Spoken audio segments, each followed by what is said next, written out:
The first thing I heard after waking up from a coma was my mother whispering something I was never supposed to hear. My body was still. My eyes were closed. Everyone believed I was unconscious. But I was awake. I could hear every word spoken around my hospital bed. At first, I thought I was trapped inside my own mind. Then my mother leaned closer and said a sentence that made my heart race. A sentence that changed how I saw my entire family forever. I had two choices: open my eyes and reveal the truth, or stay silent and listen. My name is Emily Carter. I'm 28 years old, and before that day, I thought I understood my life, the people around me, and the future I was building. I was the kind of person who believed everything happened for a reason.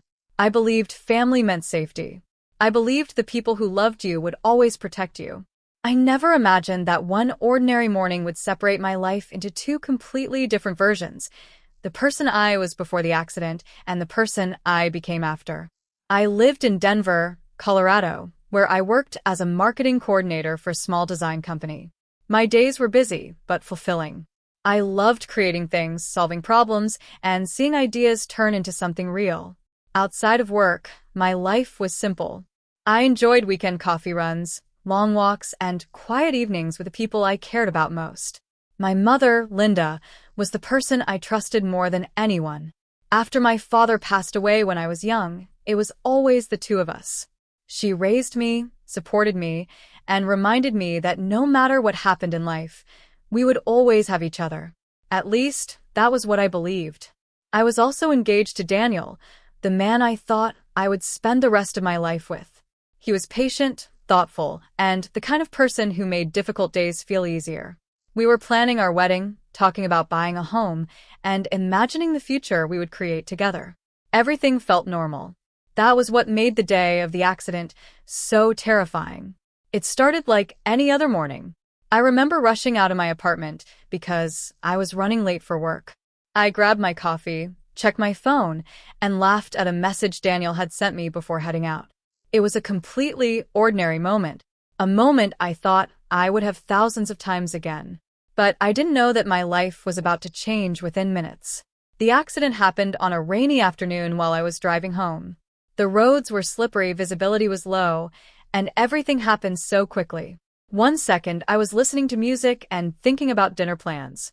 The next second, there was a loud crash, the sound of breaking glass, and a terrifying feeling of losing control.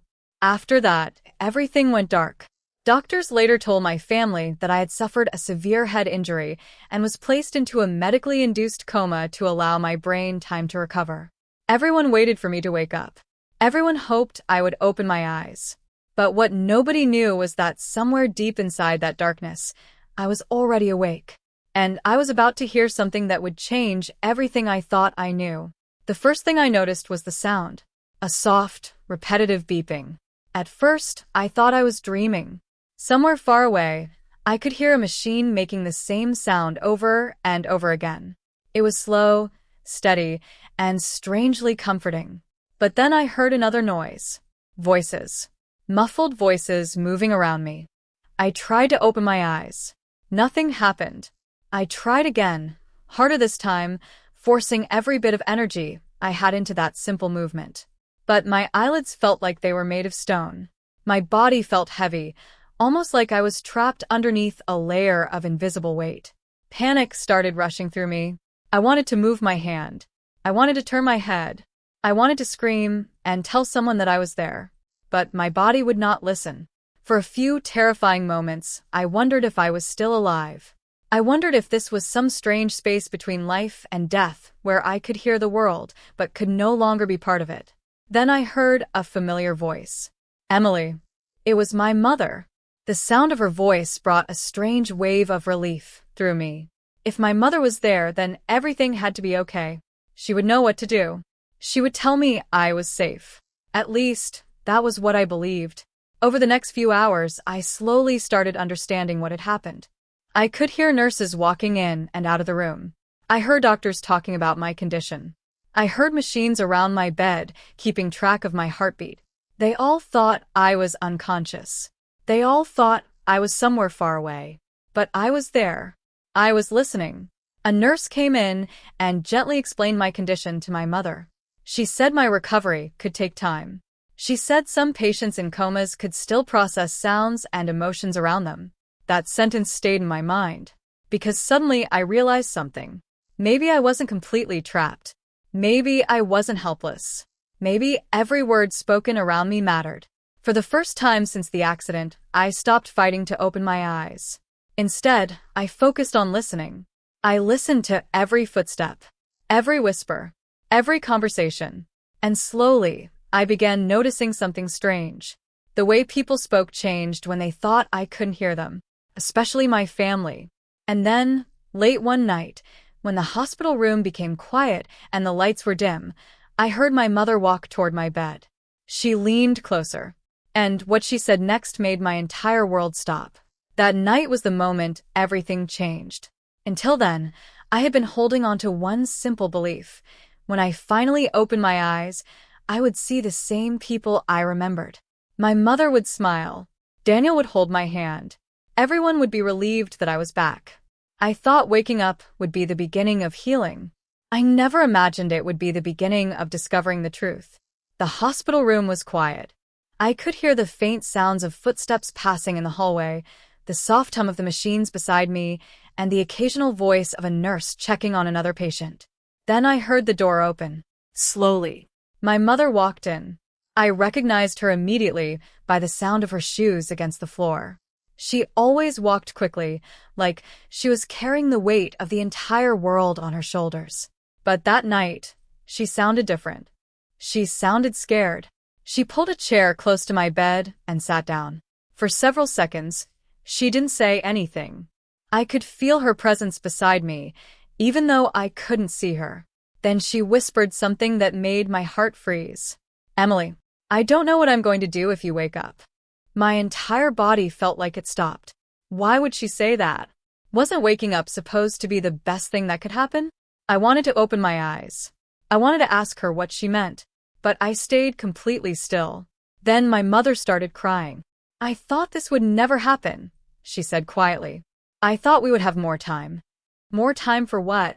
My mind started racing. A few moments later, another voice entered the room. It was Daniel, the person I trusted, the person I thought would stand beside me no matter what. "Linda, we need to tell her eventually," he said. My heart sank. "Tell me what?" My mother immediately lowered her voice. "No, not yet. She just survived. We can't put this on her right now." I felt a wave of fear move through me. There was something they were hiding, something connected to me, something important enough that they were afraid of me waking up. Daniel sighed. "This isn't going to disappear. She deserves to know what happened." My mother was silent for a long time. Then she said the words I would never forget. "She can't know the truth about that night." That sentence changed everything. Because suddenly, the accident I thought was just a terrible tragedy didn't feel like an accident anymore. There was a missing piece. A secret. And the people standing beside my hospital bed were the same people who had been keeping it from me. I stayed still. I kept pretending I was unconscious. Because now I knew the most important thing. If I opened my eyes too soon, I might never discover the truth. After hearing my mother's words that night, something inside me changed. Before that moment, I had been fighting to wake up. I wanted to move. I wanted to see the faces of the people around me. I wanted to escape the terrifying feeling of being trapped inside my own body. But now I had a reason to stay still. For the first time, I understood that my silence was not weakness. It was my only advantage. Everyone around me believed I was unaware. They spoke freely. They lowered their guards. They revealed things they never would have said if they knew I could hear them. And I listened. Every single word. Over the next few days, I became a silent witness to my own life. I heard doctors explain my recovery to my family. I heard nurses talk about how lucky I was to have survived. I heard Daniel sitting beside my bed, telling people he loved me. But then I heard the conversations that happened when they thought nobody was listening. And those conversations were different. One afternoon, my mother and Daniel were standing outside my hospital room. The door was slightly open, and their voices carried inside. "We should have told her before this happened," Daniel said. My mother immediately answered, "No." "She would have left." My heart tightened. Left because of what? Daniel sounded frustrated. She had the right to know. We all knew this was going to come out eventually. My mother was quiet. Then she whispered something that made me feel like the room was spinning. It was supposed to be temporary. Temporary? What did that mean? I searched through every memory I had. The accident. The days before it. The conversations I had forgotten. The strange tension I had noticed but ignored. Suddenly, small moments started connecting. The nervous looks. The unanswered phone calls. The way my mother had avoided certain questions. There had been signs. I just never knew what they meant. Later that evening, I heard my mother crying beside my bed. "I never wanted this to happen," she said softly. "I was only trying to protect everyone." Protect everyone. That phrase stayed with me. Because I realized something painful. Sometimes people use the word protection when they really mean they are protecting themselves. I wanted to scream. I wanted to ask her why. I wanted to demand the truth. But I stayed silent. Because I needed answers. I needed the whole story. And as painful as it was, I knew the only way to get it was to keep pretending. So I remained there, motionless in that hospital bed, while the people closest to me slowly revealed the truth they thought I would never hear. And every secret they shared brought me closer to the moment when I would finally open my eyes. After days of listening, collecting pieces of conversations, and trying to understand the truth hidden around me, I finally made a decision. It was time. I was tired of being trapped in darkness. I was tired of hearing people talk about my life as if I wasn't part of it. I needed answers, and I needed them from the people who had been keeping secrets from me. So that morning, when the doctor entered my room and asked me to try opening my eyes, I did. Slowly. At first, everything was blurry. Bright lights. Moving shadows. Faces I recognized but somehow felt different. Then I heard a voice. Emily. It was my mother. The emotion in her voice was immediate. She grabbed my hand, tears filling her eyes, and for a moment, she looked exactly like the mother I remembered. The worried mother. The loving mother. But I knew there was another side of her now. A side I had heard when she thought I was gone. The doctors rushed in, checking my condition and asking me simple questions. They were excited. They told my family that my recovery was a miracle. Everyone smiled. Everyone cried. Everyone celebrated that I was awake. But I was watching them carefully. Because I knew something they didn't know. I remembered. Over the next few days, everyone acted as if they were afraid to say the wrong thing. My mother became overly careful with every word. Daniel avoided certain topics completely. They were waiting to see how much I knew. And I let them wonder. Finally, when I was strong enough to speak for longer periods, I asked the question I had been carrying since that night. What happened before the accident? The room became silent. Not a normal silence. The kind of silence that confirms someone has been hiding something. My mother looked away.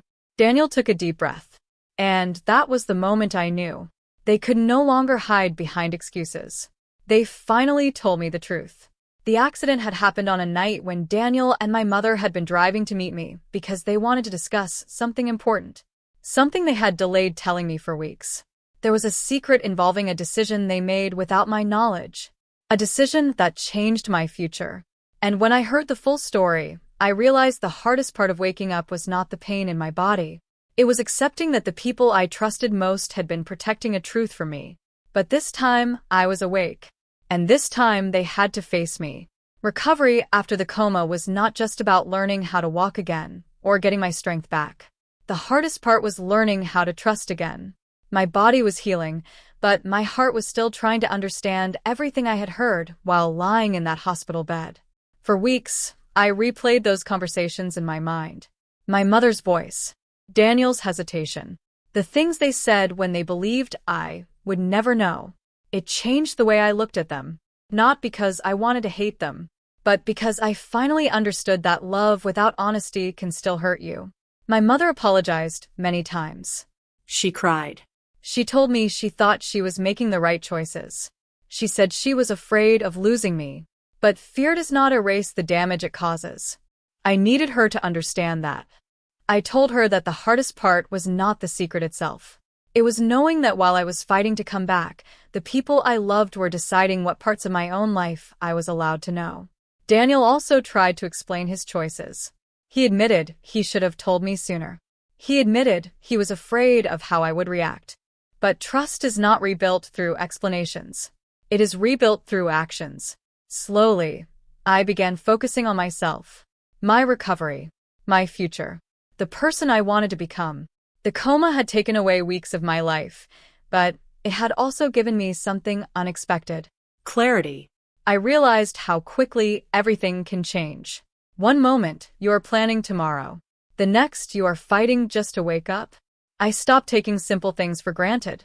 A morning walk, a conversation with someone I loved, the ability to laugh, the ability to choose my own path. The accident changed me forever, but it also reminded me that my life belonged to me, not to the secrets people kept, not to the decisions they made without me, and not to the version of me that existed before everything changed. I survived the accident. I survived the truth. And now I was finally ready to live. Looking back now, I realized the coma was not just a moment when my body stopped. It was a moment when my entire life changed. I woke up believing the hardest part would be recovering physically. I thought the pain, the weakness, and the uncertainty would be the biggest challenges I would face. I was wrong. The hardest part was accepting what I heard when everyone thought I was not listening. I learned that silence can reveal things words try to hide. When people believe there are no consequences, they often show their true selves. But I also learned something else. The truth, no matter how painful, gives you the power to heal. That experience taught me that trust should never be given blindly. Love should never require you to ignore your own feelings. And forgiveness does not mean pretending something never happened. Today, I appreciate every ordinary moment, every conversation, every laugh. Every morning I get to open my eyes and choose my own life, because I know something I never understood before. Being alive is not just about waking up. It is about finally seeing the truth, accepting it, and having the courage to move forward. And sometimes, the moments that break us are the same moments that help us discover who we truly are.